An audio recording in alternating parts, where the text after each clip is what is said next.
ठीक है, let's begin with exercise 13.4। इसमें कुछ एक और आपके पास 3D फिगर आ चुका है, स्फेयर। स्फेयर देखिए, स्फेयर मीन्स होता है आपके पास जैसे बॉल। स्फेयर क्या हो गया आपके पास? बॉल। सर्कल, सर्कल मत सोचो इसको, ये सर्कल नहीं है। सर्कल तो पेज पे ड्रॉ होता है। जो आपकी रियल लाइफ में जो होती है वो होती है बॉल, द स्फेयर शेप। ठीक है, this is sphere in real world and this is circle. अच्छा, ये स्फेयर के भी आपके पास फॉर्मूले हैं, ऑब्वियस बात है। इसमें देखो, सी एस से और टी एस से के लिए एक ही फॉर्मूला है आपके पास। इसमें सी एस से और टी एस से अलग अलग नहीं होते। इसमें सी एस से टी एस से एक ही होता है और वॉल्यूम होती है। ठीक है, और C S C T S C का आपके पास इसके लिए फॉर्मूला होता है आपके पास 4πr²। और टी एस सी के लिए जो फॉर्मूला है और वॉल्यूम के लिए आपके पास जो फॉर्मूला है दैट इज 4/3πr³। ये आपके पास दो फॉर्मूले हैं। ठीक है, C S C T S C के लिए एक ही है, वॉल्यूम के लिए एक ही है। अच्छा, इसमें सी एस सी और टी एस सी अलग अलग क्यों नहीं होते? देखिए, अलग अलग इसलिए नहीं होते क्योंकि टी एस सी का मतलब है टोटल सब कुछ। तो बॉल में आप पूरा कवर अप कर लेते हो सब कुछ, ठीक है। लेकिन जब हम सी एस सी की बात करते हैं आके, तो इसमें आप टॉप और बॉटम को अलग करने के लिए बोला जाता है सी एस सी में कि टॉप हटा दो, बॉटम हटा दो, जो बाकी बच गया वो आपका सी एस सी है। लेकिन भाई ये तो बॉल है, बॉल में कोई टॉप का एरिया थोड़ी होता है।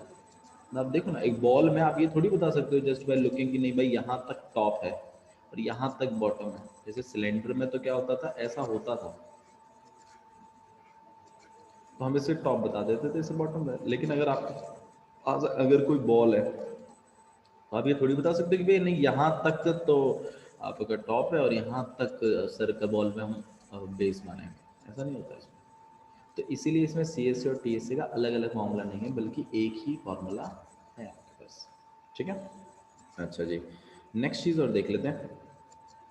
तो हमारे पास दो फॉर्मूले हैं आपके पास, टी एस से और सी एस सी के लिए एक फॉर्मूला है दैट इज 4πr²। और वॉल्यूम के लिए एक फॉर्मूला है, ठीक है, 4/3πr³। आइए, बस इतनी नॉलेज काफ़ी है। बाकी हम लोग आइए एक्सरसाइज कंटिन्यू करते हैं। एक्सरसाइज 13.4 क्वेश्चन देखिए, क्वेश्चन नंबर 1 क्या लिखा हुआ है? Find the surface area of the sphere. क्या निकालना है हमें? Surface area. अच्छा, इसमें ना टी एस से और सी एस से नहीं बोलेगा, बल्कि उसकी जगह क्या यूज़ कर देता है वो? Surface area. तो आपने सरफेस एरिया निकालना है एक स्फेयर का जिसकी रेडियस आपको 10.5 दी गई है, एक बार 5.6 दी गई है और एक बार 14 दी गई है। तो भाई हमारा जो फर्स्ट वाला क्वेश्चन है उसमें हमें सरफेस एरिया, उसमें हम लोग स्फेयर के बारे में बात कर रहे हैं। ठीक है, रेडियस हमें फाइनल कर दी गई है डायरेक्ट, कितनी है? 10.5। और हमसे क्या निकालने के लिए बोला गया है? ठीक है, तो इसमें आपके पास 4πr² आ जाएगा और यहाँ पर जो r की वैल्यू है वो आपके पास 10.5 का स्क्वायर है। अब 10.5 का स्क्वायर मतलब दो बार लिखना पड़ेगा। ठीक है, कोई बात नहीं, लिख देंगे। यहाँ पर 105 अपॉन में 10 और 105 अपॉन में 10। आप 5 से कट कर लीजिए 2 बार, 5 से कट कर लीजिए 21 बार, 22/7 भी आएगा। 2 से कट कर लीजिए 11 बार, 5 से कट कर लीजिए 21 बार, 5 से फिर 2 बार, 2 से 1 बार, यहाँ पे 2 बार, 7 से 1 बार, 7 से यहाँ पे 3 बार। तो 3 2 6 66 और आपके पास 21 6 का कितना हो गया आपके पास? 126। 12 ऊपर कैरी गया और 126 126 128 138, तो इट्स 1386 सेंटीमीटर। आया समझ में? सिंपल है ना क्वेश्चन, बहुत ही ज़्यादा सिंपल है। आपने सिर्फ सरफेस एरिया निकालना है इनका। 3 केसेस दिए हुए, ये केस 1 था, ऐसे ही केस 2 के लिए भी आपने करना है। केस 2 में आपका रेडियस जो रहेगा वो आपका 5.6 है। उधर भी स्क्वायर लिखना है आपने। रेडियस आपको पता ही है, रेडियस कितनी है सेकंड वाले केस में? 5.6। इसमें भी सरफेस एरिया निकाला है। वही सरफेस एरिया आपके पास वही फॉर्मूला 4πr², वैल्यू पुट करनी है और कैलकुलेट करना है। ऐसे ही इसका थर्ड पार्ट भी करना है। उसमें रेडियस जो चल रही है वो 14 चल रही है। ठीक है, आइए क्वेश्चन नंबर सेकंड देखते हैं। क्वेश्चन नंबर सेकंड क्या लिखा हुआ है? Find the surface area of the sphere, अगर डायमीटर दिया हुआ है, देखो इस बार डायमीटर दिया हुआ है, मतलब क्वेश्चन देख रहे हो आप कितना लेवल क्या चल रहा है। इसमें 8-9 तो क्वेश्चन है कम से कम, ठीक है। और उसमें से दूसरे क्वेश्चन में हमसे सवाल ये पूछा जा रहा है कि डायमीटर दिया हुआ है, सरफेस एरिया निकालना है। तो भाई डायमीटर से रेडियस निकालना हमें आता तो है। मैं इसमें से एक क्वेश्चन कर देता हूँ आपके लिए, ठीक है। जैसे स्फेयर हो गया आपके पास, हम स्फेयर की बात कर रहे हैं, लिखना कैसे बस उसको देख लीजिए। डायमीटर, डायमीटर कितना है आपके पास 40, रेडियस 14/2, काट पीट के पास कितना है 7, so this is 7 centimetre. Next 7 centimetre निकाला है, अब सरफेस एरिया निकाल लेते हैं। सरफेस एरिया कितना हो जाएगा आपके पास 4 पाई आर स्क्वायर, 4 इंटू में 22/7 एंड 7 का स्क्वायर मतलब 7 इंटू 7, 7 से 7 कट गया, 7 टू द 14, 14 टू द 28, 2 पर कैरी गया, 14 टू 28 सेंटीमीटर। मुश्किल है क्वेश्चन। अच्छा एक मिनट, 2 नहीं था, ओके नहीं था आपके पास 4 है ना, एक मिनट के पड़ गई मल्टीप्लाई। यहाँ पर आपके पास आ गया ये 7 से जो काट लेंगे, 7 4 से 28 है, क्या कर रहा हूँ। yes percent is 14, 4 1 ऊपर करेगा 154 into में 4 4 4 से 16, 1 ऊपर करेगा 20 एंड 20 एंड 21, 2 ऊपर करेगा 6, हाँ ये होगा 616 सेंटीमीटर स्क्वायर, ठीक है। तो बहुत ही सिंपल क्वेश्चन है, बस थोड़ा सा कैलकुलेशन का ध्यान रखिए, कैलकुलेशन गलत ना हो जाए आप लोग की, ठीक है। आइए let's move to the question number 3। देखिए क्या लिखा हुआ है क्वेश्चन नंबर 3 में। देखिए क्वेश्चन नंबर 3 आपके पास है कि find the total surface area of the hemisphere. आइए हेमिस्फेयर के बारे में और जान लेते हैं। देखिए स्फेयर के बारे में हम लोगों ने पढ़ लिया, स्फेयर में हमारे पास दो फार्मूले थे, एक आपका सरफेस एरिया का जिसमें आपके कर्ड सरफेस एरिया और टोटल सरफेस एरिया एक ही होता है स्फेयर में। स्फेयर मतलब ऐसे बॉल टाइप का, तो सरफेस एरिया और वॉल्यूम। सरफेस एरिया के अंदर एक ही फॉर्मूला है आपके पास, कौन सा है वो 4 पाई आर स्क्वायर, और वॉल्यूम के अंदर 4/3 पाई आर क्यूब। अच्छा जी, ऐसे ही आपके पास एक फॉर्मूला है हेमिस्फेयर। हेमी का मीन्स क्या होता है हाफ, और स्फेयर मीन्स बॉल। वो बॉल का हाफ, देखिए जब कभी बॉल फट जाती है आपके, आपने देखा होगा कि बॉल इस तरीके की हो जाती है, जैसे कटोरी, कटोरी नहीं हो जाती, समथिंग लाइक दिस, ऐसा रहता है आपके पास। तो ये हेमिस्फेयर है। अच्छा जी, तो इसमें आपका सी एस से अलग होता है, टी एस से अलग होता है, और वॉल्यूम अलग होता है। सी एस सी का जो फॉर्मूला रहता है आपके पास वो रहता है 2 पाई आर स्क्वायर। भाई जब पूरे स्फेयर का 4 पाई आर स्क्वायर होता है तो हाफ का क्या होगा, आधे आधे कर्व का कितना होगा उसका आधा, तो 4 पाई आर स्क्वायर का आधा हो गया। अच्छा जब हम टी एस सी की बात करते हैं तो इसमें आपने ये कर्व वाला और प्लस ऊपर का जो सर्कल है वो भी प्लस करवाना है। वही ऊपर वाले सर्कल का भी पाई आर स्क्वायर होता है, और नीचे वाले का आपने देख ही लिया 2 पाई आर स्क्वायर है, तो 2 pi R square plus pi R square कितना हो जाएगा 3 पाई आर स्क्वायर। और वॉल्यूम भाई इसका 4/3 पाई आर क्यूब है, इसका कितना हो जाएगा 2/3 पाई आर क्यूब। लॉजिक समझ में आ रहा है, ठीक है ना। सिंपल चीज़ है, ज़्यादा इतना कुछ इतना ड्रामे मतलब इतना कुछ वो नहीं है, बस आप फॉर्मूले को याद रखिए और क्वेश्चंस कर लेते हैं। आइए let's begin with question number 3। देखिए क्या लिखा हुआ है। Find the total surface area of the hemisphere. Radius कितनी है आपके पास 10 सेंटीमीटर, और पाई की वैल्यू आपको 3.14 का यूज़ करना है। टोटल सरफेस एरिया निकालना है हेमिस्फीयर का, तो हम यहाँ पे हेमिस्फीयर बात कर रहे हैं, हेमिस्फीयर। चलिए रेडियस कितनी है इसकी,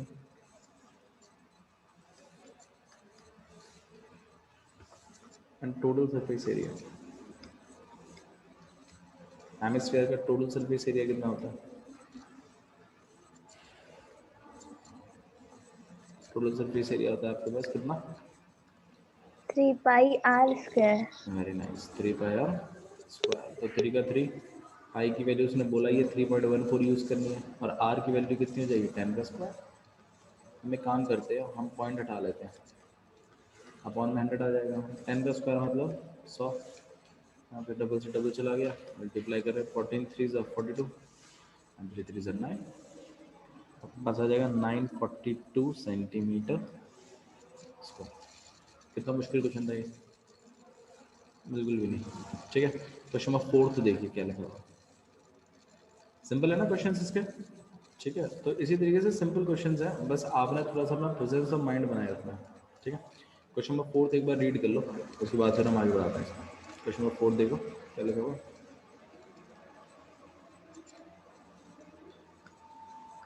क्वेश्चन नंबर 4 देखिए, radius of a spherical balloon increases from 7 centimetre to 14 centimetre as air is being pumped into it. एक स्फेरिकल बैलून है, मतलब एक बॉल टाइप का, एक बॉल शेप का एक बैलून है, उसका रेडियस 7 सेंटीमीटर से 14 सेंटीमीटर हो जाता है जैसे ही उसमें हवा भरी जाती है। आपको find the ratio of the surface area of the balloons in the two cases. आपने दोनों केसेस में मेरे को उनके सरफेस एरिया का रेशियो निकाल के देना है। तो मतलब दोनों केसेस के सरफेस एरिया निकलेंगे, जब रेडियस 7 है तब भी और जब रेडियस 14 हो गई तब भी, और दोनों के रेशियो को अपॉन अपॉन में कर देना है बस। क्वेश्चन समझ में आया? सिंपल है। आइए चलिए क्वेश्चन बढ़ाते हैं आगे। तो आपके पास दो केसेस हैं, इसका मतलब केस 1, मतलब आपके पास दो बलून है, एक ऐसा है और एक थोड़ा सा बड़ा है। ये बैलून छोटा है तो 7 सेंटीमीटर है रेडियस, जब ये बैलून बड़ा हो गया तो इसकी रेडियस 14 सेंटीमीटर होगी। केस 1 स्फेयर, स्फेयर है ना फिगर तो। हाँ भाई, रेडियस कितनी है? 7 सेंटीमीटर। अच्छा जी, फिर आपके पास सरफेस एरिया का बोला उसने, तो सरफेस एरिया निकाल रहे हैं। वैसे भी इसमें कर्व्ड और टोटल तो एक ही बात होती है स्फेरिकल्स में। सरफेस एरिया हो जाएगा आपके पास 4 पाई आर स्क्वायर, 4 इंटू में पाई को पाई ही रखिए, हालांकि पाई को आप 22.7 भी कर सकते हैं हालांकि, लेकिन हमें वैसे भी इनका रेशियो निकालना है, तो पाई से पाई कैंसिल हो ही जाएगा ना, इधर वैल्यू डालेंगे ना उसमें डालेंगे वैल्यूज। नहीं तो आप अगर मान लो नहीं समझ में आ रहा तो आप 22.7 रख लीजिए, कोई दिक्कत नहीं। आर की वैल्यू मतलब 7 का स्क्वायर, 7 से 7 कट कर लीजिए, मल्टीप्लाई नहीं करना है क्योंकि हमें वैसे भी फ्रैक्शन में ही रखना है वो चल के, तो इसको सेंटीमीटर स्क्वायर में। ऐसे ही हम क्या करेंगे, केस 2 की बात कर लेंगे। Case second, sphere, radius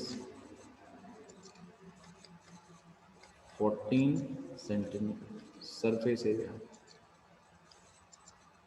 surface area यहाँ पे 4 पाई आर स्क्वायर,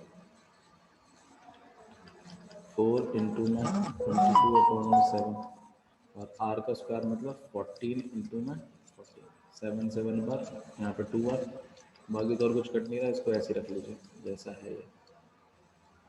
ठीक है, 2 इंटू में 14 सेंटीमीटर स्क्वायर। अब इन दोनों के सरफेस एरियाओं का आपने क्या निकालना है, रेशियो। तो हम लोग रेशियो निकाल रहे हैं, रेशियो ऑफ सरफेस एरिया। ठीक है, तो भाई यहाँ पे 4 इंटू में 22 इंटू में 7 अपॉन में 4 इंटू में 22 इंटू में 2 इंटू में 14, ये इससे कट जाएगा, ये इससे कट जाएगा, 7 से 1 बार, यहाँ पे 2 बार, रेशियो आ गया 1/4। ठीक है, समझ में आया? चेतना क्लियर है? चेतना चेतना चलेगी, ओके। अरे तो समझ में आ रहा है? ठीक है, यस यस सर। आइए नेक्स्ट क्वेश्चन देखते हैं। क्वेश्चन नंबर 5 देखिए क्या लिखा हुआ है। क्वेश्चन नंबर 5 में लिखा हुआ है, एक हेमिस्फीयर बाउल है, तो हेमिस्फीयर शेप का एक बाउल है, तो ये हेमिस्फीयर हो गया। ठीक है, तो हेमिस्फीयर का एक बॉल है, बॉल मतलब कटोरा। ठीक है, तो एक हेमिस्फीयर कटोरा है made up of brass and has inner diameter 10.5 centimetre, और इसके अंदर का जो डायमीटर है वो 10.5 का है। ठीक है, और ये पूरा का पूरा ब्रास का बना हुआ है। ब्रास आपके पास एक अलॉय होता है। ठीक है, अच्छा जी, find the cost of tin plating it on the inside. इसके अंदर की तरफ आपने एक टिन प्लेटिंग करवानी है जिसका रेट है 100 सेंटीमीटर स्क्वायर इक्वल टू में ₹16। तो भाई मुझे एक बात बताओ, इसके अंदर टिन प्लेटिंग करवानी है, लेकिन टिन प्लेटिंग कहाँ होगी? कर्व वाले पार्ट पे ही तो होगी, टोटल वाले पार्ट पे तो होगी नहीं, क्योंकि ऊपर से तो कटोरा खुला है ना, तो वो सर्कल पे थोड़ी होगी, नीचे वाले जो कर्व पार्ट है उस पर होगी। तो हम क्या करेंगे, एरिया ऑफ टिन प्लेटिंग जब निकालेंगे तो उसमें सी एस से निकाल देंगे और रेट निकाल लेंगे, और रेट और उसको क्या कर लेंगे, मल्टीप्लाई, और हमारे पास टोटल कॉस्ट आ जाएगी। क्वेश्चन समझ में आया? क्वेश्चन शुरू करें। तो एक बात करते हैं, हेमिस्फेरिकल बाउल, ठीक है। अच्छा जी, इसका डायमीटर कितना है? डायमीटर इसका 10.5. 10.5 सेंटीमीटर, ठीक है। और इसका रेडियस कितना हो जाएगा? 10.5 डिवाइडेड बाय में 2, उसे काट लेते हैं। यहाँ पर 5 टू 10 पॉइंट आ जाएगा, फिर 5 को काटने के लिए 2 बार में, अब 5 बार, अब वो रेडियस आ गया 5.25 सेंटीमीटर। रेडियस आते ही हम क्या निकालेंगे, इसका एरिया ऑफ टिन प्लेटिंग निकालेंगे। एरिया ऑफ टिन प्लेटिंग आपके पास, ठीक है। टिन प्लेटिंग कितना है? एरिया ऑफ टिन प्लेटिंग के लिए आपको क्या निकालना पड़ेगा, इसका सी एस सी की वैल्यू कितनी हो जाएगी? हेमिस्फीयर में आपके पास 2πr²। वैल्यू कैलकुलेट नहीं करनी पूरी पूरी, क्योंकि हमें उसको रेट से भी मल्टीप्लाई करवाना है, तो देखेंगे अगर नहीं हो रहा तो कोई दिक्कत नहीं है। आर की वैल्यू कितनी आ जाएगी? 2 बार, मतलब 525 अपॉन में 100, और 525 अपॉन में 100 बाई 5.25 था, मैंने पॉइंट हटा गया, 100 लगा लिया, ठीक है। अच्छा जी, इसको एक काम करते हैं, 25 से भी आप काट सकते हैं, हालांकि 25 से काट लेते हैं, ज़्यादा बेटर रहेगा, ठीक है। 25 से इसको काटेंगे 4 बार, 25 से इसको काटेंगे हम लोग 2 बार पे 50, ठीक है, और 1 बार पे, फिर ये 7 से भी कर सकता है, 7 1 7 7 3 25, ठीक है, और 2 बार पे 1, और फिर इस 2 बार से 11।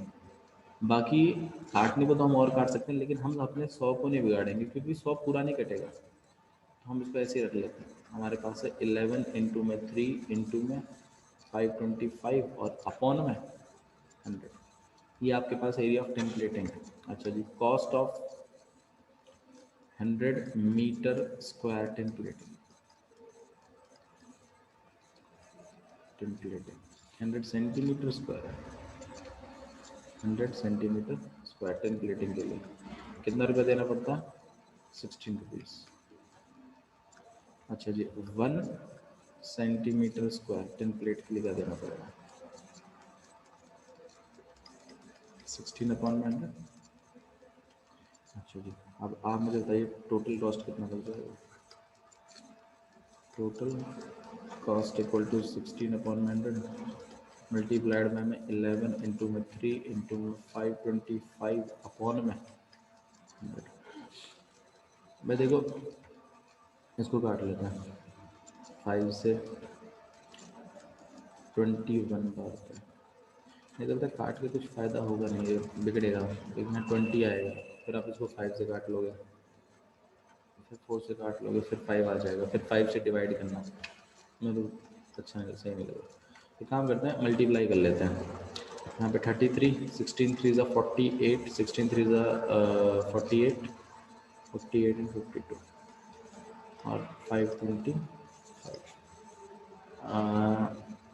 मल्टीप्लाई कर लेते हैं। 8 5 40, 0 4 ऊपर करिएगा, 5 टू 10 एंड 40 वन ऊपर करिएगा, 25 26, 48 टू 16 वन ऊपर 5, 10, 8 5 44 ऊपर करिएगा, 14 and 26, 0 0 11 6 7 7 2 7 7 8 9 6 11 होगा, 12 रहेगा, 12, हाँ ठीक है। तो आपके पास आंसर आएगा इसका 27720 अपॉन में 100, और ये 2 और हो गए, तो ये 2 जीरो से 2 जीरो चले गए, जीरो से आप पॉइंट सेट कर लो अपना, कितना बैठ जाएगा भाई? 27.72, इतने रुपीस लग जाएंगे आपके। ठीक है, तो मेथड वही है कि अपना CS से निकालो, अपना टोटल कॉस्ट जनरेट करवाओ और सॉल्व कर दो। बस दिक्कत जहाँ जो फंसेगी वो यही है कि बहुत बच्चे इन सब चीज़ों को सॉल्व करते रहेंगे लास्ट तक, क्योंकि आपने नहीं करना। ठीक है, क्योंकि अगर आप ये करने बैठोगे तो बहुत टाइम लग जाएगा, और टाइम लग जाएगा तो फिर वो हो नहीं पाएगा आपसे। ठीक है, और अगर आप कर सकते हो तो कर दीजिए, मुझे कोई प्रॉब्लम नहीं है, लेकिन हो जाना चाहिए क्वेश्चन, मेन बात है ये। ठीक है, आइए नेक्स्ट क्वेश्चन को देखते हैं। क्वेश्चन नंबर 6 बड़ा ही प्यारा, बहुत ही सिंपल क्वेश्चन है। क्वेश्चन नंबर 6 देखें।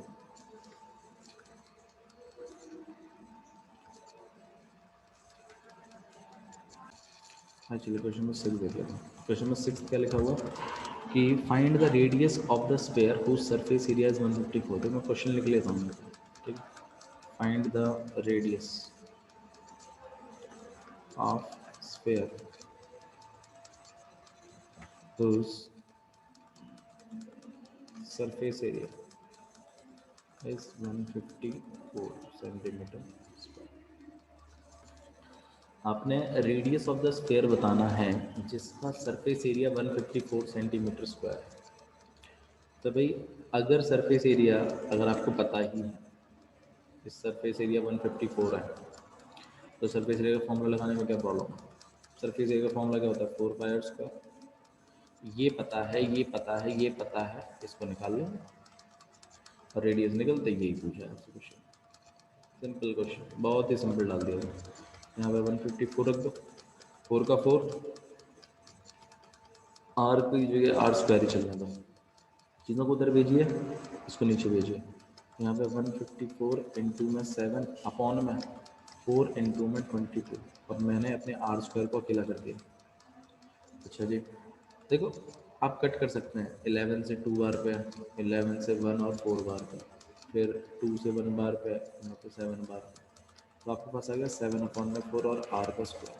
7 इंटू 7, सॉरी 7 इंटू 7 आपके पास हो जाएगा 49। ठीक है, तो यहाँ आपके पास हो जाएगा 49 अपॉन में 49 अपॉन में 4 इक्वल टू में आर का स्क्वायर। आर की वैल्यू आपके पास हो जाएगी इस पूरे का अंडर रूट 49, कितना हो जाएगा आपके पास 7 अपॉन में 2, और ये हो जाएगा आपके पास 3.5। तो आर की वैल्यू कितनी आ गई? 3. है ना, इजी क्वेश्चन है, इजी टू डू है। ठीक है, बस थोड़ा सा प्रेजेंटेशन पे काम कर लेना। यहाँ स्पेयर लिख देना, फिर अपना सरफेस एरिया गिवन है ऐसा भी लिख देना 154, और फिर सॉल्व करिएगा। ठीक है, okay let's move to the next question. Question number 7 देखिए क्या लिखा हुआ। क्वेश्चन नंबर 7 में लिखा हुआ है कि diameter of the moon is approximately 1/4। अच्छा एक काम करते हैं, इस वाले क्वेश्चन को थोड़ी देर बाद में देखेंगे। क्वेश्चन नंबर 8 कर लेते हैं पहले, 7 को करेंगे लेकिन 8 पहले करेंगे, देखिए क्योंकि थोड़ा सा ना बेसिक और कलेक्ट करेंगे इन सब चीज़ों को। क्वेश्चन नंबर 8 देखिए, एक हेमिस्फेयर बाउल है is made up of steel. तो मतलब एक हेमिस्फेयर बाउल है, तो इस तरीके का एक कटोरा है, और वो पूरा का पूरा किसका बना हुआ है? स्टील का। अच्छा उसकी मोटाई के बारे में भी बात किया गया, मतलब अभी तक हमने जितने भी क्वेश्चन करे हैं उसमें उसकी मोटाई के बारे में आज तक कभी कोई बात नहीं हुई थी, लेकिन अब हो रही है, तो मतलब थोड़ा सा मोटा भी है वो। ठीक है, जैसे आप भगवान को देखते होंगे तो इस तरीके से रहता है ना। ठीक है, तो इस तरीके का ये पूरा, मतलब थोड़ा मोटाई भी है उसकी। ओके, और इसकी थिकनेस कितनी है? 0.25, मतलब ये जो थिकनेस है, जो मोटाई है 0.25 सेंटीमीटर की चल रही है। 0.25 है तो भैया 0.25 यहाँ पर भी होगा, ध्यान रखना। ठीक है, अच्छा जी, और उसका जो इनर रेडियस है, अंदर वाला रेडियस, ये वाला, ये कितना है? 5 centimetre. Find the outer curve surface area of the ball. इस बाउल का आउटर कर्व पूछा है तुमसे। तो भाई मुझे एक बात बताओ, भाई बाहर वाला भी तो कहीं ना कहीं एक हेमिस्फेयर ही है, और हेमिस्फेयर में कुछ भी निकालेंगे आपको रेडियस चाहिए होती है। तो भाई 5 सेंटीमीटर प्लस 0.25 कर देंगे तो इतनी रेडियस के साथ आउटर निकल जाएगा, आउटर का कर्व निकाल देंगे। ठीक है, तो बात कर लेते हैं। ये सबसे पहले हम लोग इनर हेमिस्फेयर के बारे में बात करें। इनर हेमिस्फेयर, रेडियस कितनी है इसकी? रेडियस इक्वल टू में कितना होगा? 5 सेंटीमीटर। इसका कुछ नहीं निकालना, हम बस इसको इस तरह लिखाएंगे, बस थोड़ा बता दें इसको कि हाँ ऐसी भी कोई चीज़ है। अब हम आउटर हेमिस्फीयर के बारे में बात करें। आउटर हेमिस्फीयर, इसकी रेडियस जो होगी उसमें थिकनेस ऐड करनी पड़ेगी आपको। 5 प्लस 0.25 तो आंसर आ जाएगा आपके पास 5.25 सेंटीमीटर। अब हम इसका क्या निकालेंगे? अब इसका निकाल लेंगे सी एस से अपना। सी एस से कितना हो जाएगा आपके पास ये? 4 पाई आर स्क्वायर। 4 इंटू में 22 अपॉन में 7 और रेडियस हुई आपके पास 525 अपॉन में 100 एंड 525 अपॉन में 25 से काट लेते हैं 21, 25 से काटेंगे आपके पास 4, 4 से 4 चला गया, 7 से 1 बार, यहाँ पे 3 बार। बाकी और कुछ काट के फ़ायदा है नहीं, मल्टीप्लाई कर लेते हैं। ये आ जाएगा आपके पास 25 का 250, 5 इज़ 10, 1050, 05511, 11550 और 2 पॉइंट छोड़कर और 100, तो ये आपके पास आ जाएगा 115.50। इतने रुपीज़, इतना रुपीज़ क्यों है, ये तो कर्ड निकाल रहा है ना, तो इतना सेंटीमीटर स्क्वायर। ओके, एक गलती हो गई यार, शिट, मैंने ध्यान नहीं दिया, यहाँ 4 नहीं है, 2 आएगा, हेमिस्फीयर है। ए यार, 2 बच जाएगा, ये कटेगा था, 2 से 1 बार यहाँ 11 आएगा, 33 मल्टीप्लाई होगा 525 से, 15 वन ऊपर कैरी गया 3 15 वन ऊपर कैरी गया 3 6 7 15 तो 1575 5 को 5 12 वन ऊपर कैरी गया 13 वन ऊपर कैरी गया 6 और 7 और 1 तो 173 और अपॉन में 100, तो ये आपके पास आएगा 173.25 सेंटीमीटर, ये आएगा। ठीक है, तो मेरे ख्याल से क्वेश्चन में इतना कुछ ट्विस्ट नहीं है जो सिखाएं, बस खाली कैलकुलेशन है थोड़ी सी, तो कैलकुलेशन का आपको ध्यान देना और डायग्राम्स पर ध्यान देना। ठीक है, ओके, क्वेश्चन नंबर 9 से पहले, चलो 9 ही कर लेते हैं। क्वेश्चन नंबर 9 देखिए क्या लिखा हुआ है। एक राइट सर्कुलर सिलेंडर है enclosed a sphere of radius R. देखो स्फीयर, ठीक है, तो आपके पास एक सिलेंडर बन रहा है, ठीक है, और उसके अंदर एनक्लोज्ड है, एनक्लोज्ड का मतलब होता है बंद, तो उसके अंदर बंद है एक स्फीयर, एक स्फीयर बंद है। अब देखो अगर किसी उसके अंदर स्फीयर बंद है, तो ऐसे बनाते हैं, थोड़ा अच्छा लगेगा, ऐसा एक स्फीयर बंद है, ठीक है, तो अगर एक स्फीयर बंद है इसके अंदर, तो देखिए आगे क्या चीज़ बोली है उसने करने के लिए हमें, बोला है एक राइट सर्कुलर सिलेंडर है enclosed a sphere of radius R, इस स्फीयर की जो रेडियस है वो आर है, सो दैट इज आर। तो अगर इसकी रेडियस आर है तो एक बात कंफर्म है, इसके ऊपर वाले की भी रेडियस मतलब ऐसे भी तो आर ही होगी और ऐसे नीचे में भी क्या होगी, आर ही होगी। तो कहीं ना कहीं आपने सिलेंडर की हाइट पता लगा ली, 2r है cylinder, are plus are 2r, और रेडियस, रेडियस आपकी वही चल रही है, आर ही तो है, ये आ रहा है तो ये भी आ रहा है। ठीक है, आगे देखिए क्या चीज़ पूछी आपसे, surface area of the sphere बोला है निकालने के लिए, तो भाई सरफेस एरिया तो डायरेक्ट फॉर्मूला है आपके पास, सरफेस एरिया का कितना हो जाएगा 4 pi R square, this is the surface area of sphere. और क्या पूछा आपसे, curved surface area of the cylinder बोला है, तो उसके लिए चलो मैं लिख के दिखाता हूँ उसको आप कैसे करेंगे। तो यहाँ पे दो बातें चल रही है, पहला है स्फीयर, ठीक है, और दूसरा है आपके पास सिलेंडर, एक साथ निकालते चलेंगे, ठीक है चीज़ों को। इसकी रेडियस आर है। इसमें आपको सरफेस एरिया पूछा था उनका, तो सरफेस एरिया का फॉर्मूला आपके पास डायरेक्ट 4πr²। अंडरलाइन कर लीजिए, डन किया आपने। नेक्स्ट आपसे दोनों का सरफेस एरियाओं का रेशो भी पूछा है, दोनों के एरियाओं का रेशो पूछा है। चलो ठीक है, उसको भी कर लेंगे। सिलेंडर की बात कर रहे हैं हम लोग, तो सिलेंडर में हमसे कर्ड सरफेस पूछा है उसने, कर्ड पूछा, टोटल पूछा, कर्ड सरफेस एरिया पूछा। सी एस ए का फॉर्मूला क्या होता है? 2πr। ए की वैल्यू 2 है, पाई की वैल्यू पाई है, आर की वैल्यू आर ही रखेंगे, एच की वैल्यू 2r रखते हैं, तो ये आपके पास हो जाएगा 4πr²। तो ये निकालने के लिए भी आपको बोला है, और लास्ट में आपको बोला है दोनों को निकाल के फिर रेशो भी निकाल दो इनका। तो रेशो जब निकालने के लिए बोला है तो भाई हम दोनों को अपॉन में कर देंगे, तो 4πr² अपॉन में 4πr, फटाफटी कर करा के 1/1, तो रेशो हो गया 1:। ठीक है, तो ये एक लास्ट क्वेश्चन था आपके पास। एक क्वेश्चन और हमारा रह गया, क्वेश्चन नंबर 7, उसको हम लोग कल कर लेंगे, डोंट वरी। ठीक है, तो यहाँ तक आप अपनी कॉपी कंप्लीट रखें, हम बाकी क्वेश्चन हम लोग कल करते हैं। चलो, that's all for today, thank you.